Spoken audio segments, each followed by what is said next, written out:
कोई भी ऐसे लक्षण जो कि 3 दिन तक रहते हैं वो सामान्य वायरल फीवर है। इसमें घबराने की कतई आवश्यकता नहीं है। एक कमरे में बंद रहें, आइसोलेट रहें, गर्म पानी, गर्म चीजों का सेवन करें, ब्रीदिंग एक्सरसाइजेस करें और रेस्ट करें। अगर 3 दिन से ज्यादा कोई सिम्टम्स परसिस्ट होते हैं, स्पेशली तेज बुखार हो या टेस्ट बर्ड्स या स्मेल चली जाए, तो थोड़ा परेशानी की बात है। पर उसमें भी जरा ये सोचिए कि कोविड करता क्या है।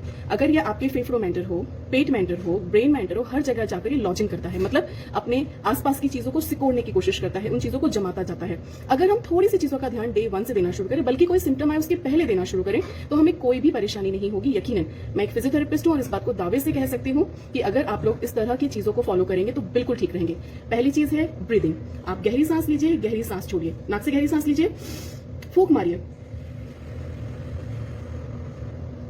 जितनी देर तक फूंक मारते जाएंगे आपकी लंग्स सांसों को उतनी देर रोकने की कोशिश करेंगी और ये जो कोशिश है लंग्स में किसी भी प्रकार के इन्फेक्शन को रुकने से बचाएगी। ठीक है, आपकी लंग्स ठीक हो गए। दूसरी बात, आप ओम का उच्चारण कीजिए। ओम एक मेडिटेशन है। आप गहरी सांस लीजिए, महसूस कीजिए कि आपके शरीर के चारों ओर ओम का वाइब्रेशन है और आप गहरी सांस लेकर ओ का उच्चारण कीजिए। अपने कंठ में ओ को स्थापित कीजिए, मस्तिष्क में म का वाइब्रेशन फील कीजिए और देर तक ओम कहते जाइए।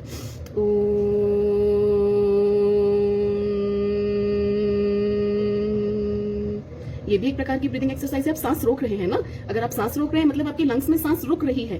सांस रुक रही है तो खाली हो रही है, क्योंकि हम देर तक सांस छोड़ते जाते हैं, एक्सेल करते जाते हैं। इस तरह से हम लंग्स के किसी भी कोने को खुला नहीं छोड़ेंगे कि किसी भी प्रकार का कोई इंफेक्शन आए। इसके बाद एक रुमाल लीजिए, सिंपल सा रुमाल है, गहरी सांस लेंगे, फूंक मारिए। उड़ रहा है ना, देर तक कोशिश कीजिए, 10 की 20 की गिनती तक आप मन में गिनती दोहराते जाइए, फूंक मारते जाइए। This will work. सिंपल फूंक मारने की एक्सरसाइज है। एक दुपट्टा लीजिए या चाल, इसको अपने चेस्ट के लेवल पर टाइप करेंगे, ऑपोजिट हैंड से पकड़ा, गहरी सांस लीजिए, प्रेस कीजिए एंड रिलैक्स, रिलैक्स। इस तरह से आप सेगमेंटल ब्रीदिंग का काम करते हैं। लोब्स के जो अलग अलग हिस्से सीधी स्कोर में आ रहे हैं कि आपका स्कोर 4 है, 5 है, लोब्स को 25 हिस्सों में डिवाइड किया गया है। अगर आप हर हिस्से को प्रॉपर ऑक्सीजनेट करेंगे तो कहीं भी कोरोना वायरस या उसके सगे संबंधी डेवलप नहीं हो सकते। यकीन मानिए, please do these breathing exercises at least 20 minutes a day. घर पर कोविड को टेस्ट करने का एक बहुत ईजी तरीका है 6 मिनट वॉक टेस्ट। उसमें आपको क्या करना है, आप पहले ऑक्सीमीटर चेक कीजिए, आपका ऑक्सीजन क्या कहता है, 97, 98 कुछ होगा, राइट। उसके बाद आप 6 मिनट वॉक कीजिए। वॉक का मतलब है सिंपल वॉकिंग, बैठे बिना, रुके बिना, चलते जाइए। आप एक स्पीड में छत पर, हॉल में, कहीं भी वॉक कीजिए। उसके बाद फिर से ऑक्सीजन लीजिए। अगर आपका ऑक्सीजन 5 से ज्यादा डिफरेंस पर है, मतलब पहले 99 था और अभी 94 है या 97, 92 है, अगर 5 से ज्यादा का डिफरेंस है तो थोड़ा सा अलार्मिंग है। अलार्मिंग का मतलब ये नहीं कि ऑक्सीजन सिलेंडर खरीद कर ले आए और कपूर लेना शुरू कर दे, बहुत सारी भाप लेने लगे, नहीं। अलार्मिंग का मतलब है आपको ऑक्सीजन की मात्रा शरीर में बढ़ाना है। वही ब्रीदिंग एक्सरसाइज, क्योंकि क्या करेंगे, आप हॉस्पिटल में जाएंगे, आपको ऑक्सीजन चढ़ाएंगे, राइट। शुद्ध ऑक्सीजन आपके फेफड़ों में मास्क के द्वारा लगाई जाएगी। बेचैनी होती है उसको लगा के, इतना ईजी नहीं है उसको लगाना जितना हम ऑक्सीजन सिलेंडर के लिए खुश हो रहे हैं। ऑक्सीजन लगाएंगे ना, आप क्या करिए, छत पे जाइए, आसपास नीम का, पीपल का, बरगद का पेड़ हो, तुलसी का पेड़ हो, जो हो, उसके पास बैठकर गहरी सांस लेना शुरू कीजिए। जना 15 मिनट करके देखिए, जब गहरी सांस लेंगे और फिर ऑक्सीजन चेक करेंगे 6 मिनट वॉक टेस्ट में, आप वापस नॉर्मल लेवल पर आ जाएंगे। 5 से ज्यादा डिफरेंस हो तो परेशान होना है। 99 का 97 हो जाता है तो इट्स ओके, दैट्स नॉर्मल, क्योंकि हम लोग इतने स्पोर्टिंग और एथलेटिक नहीं है कि हम हर दिन काम करें। बट अगर 99 का 99 है मतलब बहुत अच्छी बात है, ठीक है। अब अगर आपको वायरल या फ्लू या कोविड के कोई भी सिम्टम्स हो चुके हैं तो क्या करें, हमको वीकनेस बहुत ज्यादा है, सबको एक कॉमन कंप्लेंट है, बहुत चक्कर आ रहे हैं, बहुत कमजोरी महसूस हो रही है, तो अब आपके शरीर को रिकवरी की जरूरत है। मतलब ऐसा खाना खाना है कि आपके शरीर में कमजोरी ना रुके। तो जरूरी है प्रोटीन्स, मतलब दाल, चने, छोले, जितनी भी प्रकार की भाजियां हैं, सारी चीजें अधिक मात्रा में लें। स्प्राउट्स का सेवन करें, दही का सेवन करें, पनीर, चीज, इन चीजों का सेवन करें।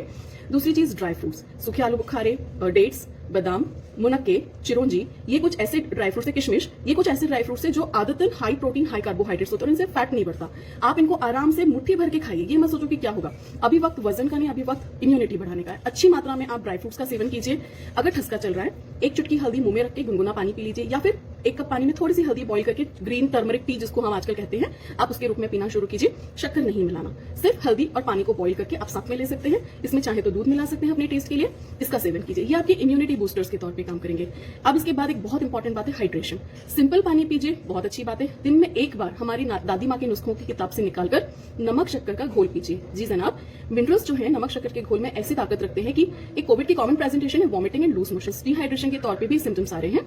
अगर आप दिन में 1 या 2 बार नमक शक्कर का घोल पीना शुरू करेंगे तो आपकी बॉडी डिहाइड्रेट नहीं होगी और आप हर प्रकार की कॉम्प्लिकेशन से बच सकते हैं।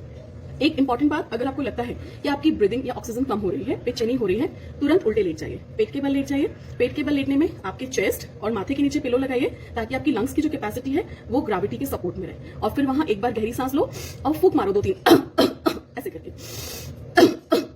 उल्टे लेटकर 2-3 बार ये मैन्यूवर अपनाइए।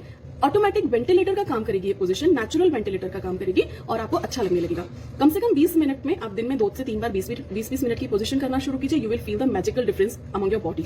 संभव हो सके सुबह शाम, मतलब सुबह 10 बजे के पहले और शाम को 5 बजे के आसपास की सूरज की रोशनी में जाकर ब्रीदिंग एक्सरसाइजेस कीजिए। आपको काफी डिफरेंस नजर आएगा, क्योंकि विटामिन डी की मौजूदगी में हमारी बॉडी का रेस्पिरेशन और मेटाबॉलिज्म काफी हद तक बढ़ा हुआ होता है और हम जल्दी रिकवरी करते हैं।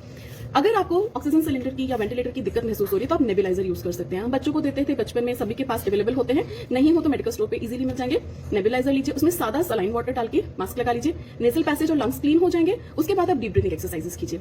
पूरा का पूरा दारोमदार कोविड से बचने का, रिकवर होने का सिर्फ 3 बातों पे है। आपका हाइड्रेशन, आपके शरीर में पानी की कमी नहीं होनी चाहिए, मिनरल्स की कमी नहीं होनी चाहिए। आपकी पोजिशनिंग, आप उल्टे लेटिए ताकि आपकी लंग्स रिकवर करें। और सबसे इंपॉर्टेंट, ब्रीथिंग एक्सरसाइज। आप जितना अपनी ब्रीथिंग एक्सरसाइजेस पर फोकस करेंगे, लंग्स के एक्सपेंशन पर फोकस करेंगे, आप उतना जल्दी ठीक होंगे, आप बचे रहेंगे और अपने आप को तैयार रखिए अपने परिवार को सुरक्षित रखने के लिए। आप अपने परिवार के लिए बहुत इंपॉर्टेंट हैं। हमको सिर्फ ज्ञान नहीं बांटना है, हमको उसको फॉलो करना है। तो I request each and every one of you to follow these basic tips. और अगर आपको लगता है कि शायद आपको जो फीवर के सिम्टम्स आ रहे हैं उसमें कुछ भी कोविड का सीन हो सकता है, 6 मिनट वॉक टेस्ट ऑक्सीमीटर के साथ रखिए। सुबह शाम ऑक्सीमीटर पर फोकस करते रहिए। 6 मिनट वॉक करने के बाद लीजिए। 14 दिनों तक ऐसा कीजिए। घर पर रहकर सारी बेसिक पैरासिटामोल वाली जो मेडिसिन का सभी ने आपको सलाह दी हुई है वो कंटिन्यू कीजिए। विटामिन सी लीजिए, ताजे फल लीजिए, गुनगुना पानी पीजिए और सुबह शाम 6 मिनट वॉक टेस्ट कीजिए। अगर आपको किसी भी दिन ऐसा लगता है कि आपका ऑक्सीजन 5 से ज्यादा कम हुआ है, ब्रीदिंग एक्सरसाइज कीजिए। अगली रीडिंग भी अगर आपकी 5 से ज्यादा कम आती है तो फिर आप टेस्ट कराकर कोविड के हिसाब का प्रोटोकॉल लेने के लिए स्वतंत्र हैं। पर अगर आप घर पे ये छोटी छोटी चीजों को फॉलो करना शुरू करेंगे तो आई एम श्योर कि हम अगले 2 से 3 दिन के अंदर हॉस्पिटल में बढ़ने वाली भीड़ को कम कर सकते हैं और घर पर सुरक्षित माहौल में स्वस्थ हो सकते हैं। तो stay safe, stay home. Bye.